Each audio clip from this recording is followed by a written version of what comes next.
Hello everyone, তোমরা সবাই কেমন আছো? আশা করি সবাই ভালো আছো, আর আমিও ভালো আছি। আর এই গরমে সবাইকে ভালো থাকতে হবে, বারবার করে আমি একই কথা বলি সবাইকে। তো চলো আজকে একটা রেসিপি তোমাদের সাথে শেয়ার করব, যেটা আমি ফার্স্ট টাইম বানাচ্ছি। আর এই রেসিপিটা কিন্তু খুব দুর্দান্ত স্বাদের হবে। তো চলো রান্নাটা স্টার্ট করা যাক। তো সবার প্রথমে মাছগুলোকে ভালো করে ধুয়ে কেটে পরিষ্কার করে নেবে। তারপরে তার মধ্যে নুন, হলুদ, সর্ষের তেল দিয়ে ভালো করে ম্যারিনেট করে এক সাইডে রেখে দেবে। তারপরে একটা পাত্রের মধ্যে একটু জিরে, সর্ষে, কয়েকটা রসুন, শুকনো লঙ্কা আর ধনেপাতা স্টিক দিয়ে জলের মধ্যে একটু ভিজিয়ে রাখবে। তারপরে কড়াইয়ের মধ্যে তেল দিয়ে আলুটাকে ভালো করে ফ্রাই করে নেবে। আলু, বেগুন।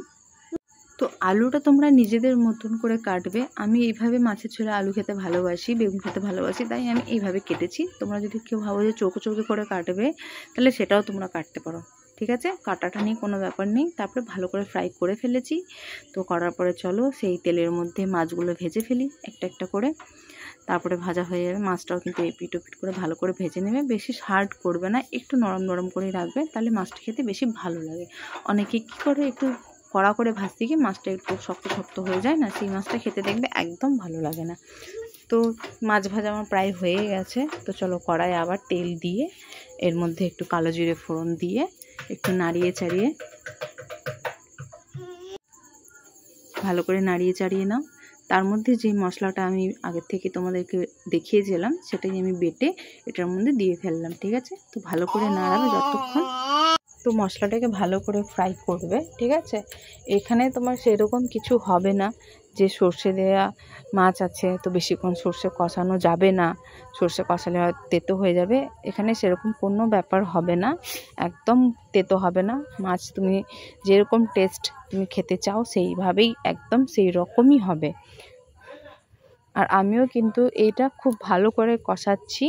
একদম দেখবে ফুটে যখন তেলটা বেরোবে হালকা হালকা কষি কষি দেখবে, তখনই এর মধ্যে আমরা একটু টমেটোর পিউরি দিয়ে দেবো। আর তারপরে ভালো করে কিছুক্ষণ আবার কষাবো, ভালো করে ফ্রাই করব। ঠিক আছে, তো ভালো করে ফ্রাই করা হোক। একটু এদিক ওদিক করে নাড়িয়ে চাড়িয়ে কিছুক্ষণ কষাতে থাকলাম। কি বলবো, আমার ছেলে এত ডিস্টার্ব করছে যে তোমাদেরকে রেসিপিটা আমি ঠিক মতন বলতেও পারছি না। তো চলো বানাতে বানাতে দেখলি যে আমি নুন দিয়ে দিলাম আন্দাজ মতন, সেটা তোমরা নিজেদের মতন দেবে। আর কয়েকটা কাঁচা লঙ্কা দিয়ে। এখানে কিন্তু একটা সবথেকে বড় কথা, আমি কিন্তু শুকনো লঙ্কা গুঁড়ি ব্যবহার করিনি। ঠিক আছে, এটা বানাবার জন্য আমি এখানে কাশ্মীরি লঙ্কা ব্যবহার করেছি, জাস্ট কালারের জন্য। পুরো রান্নাটাই কিন্তু কাঁচা লঙ্কা দিয়ে করেছি। এখন আমি কয়েকটা কাঁচা লঙ্কা দিয়ে কষিয়ে নিলাম। তারপরেও আমি কিন্তু কি বলবো, একদম এই রান্নাটা তোমাদের সাথে ঠিক মতন শেয়ার করতে পারছি না, এত ডিস্টার্ব করছে বাচ্চাটা, মানে কিছু বলার নেই। তো কষাতে থাকবে ভালো করে, দেখবে একটা খুব সুন্দর কালার বেরোবে। তো গরম জল পারলে একটু গরম জলই দেবে। ঠিক আছে, ঠান্ডা জলটা একটু কমই ব্যবহার করবে, জাস্ট উষ্ণ গরম জল। তারপর যখন মাছ ফুটে উঠবে, তো তার মধ্যে মাছগুলো দিয়ে দেবে। মাছটাও যখন ফুটবে জাস্ট ফিনিশিংয়ে একটু ধনে পাতা দিয়ে ফিনিশিং করবে। আর তারপরে তো এর স্বাদ যা আছে, জাস্ট বলে তোমাদেরকে বোঝাতে পারবো না।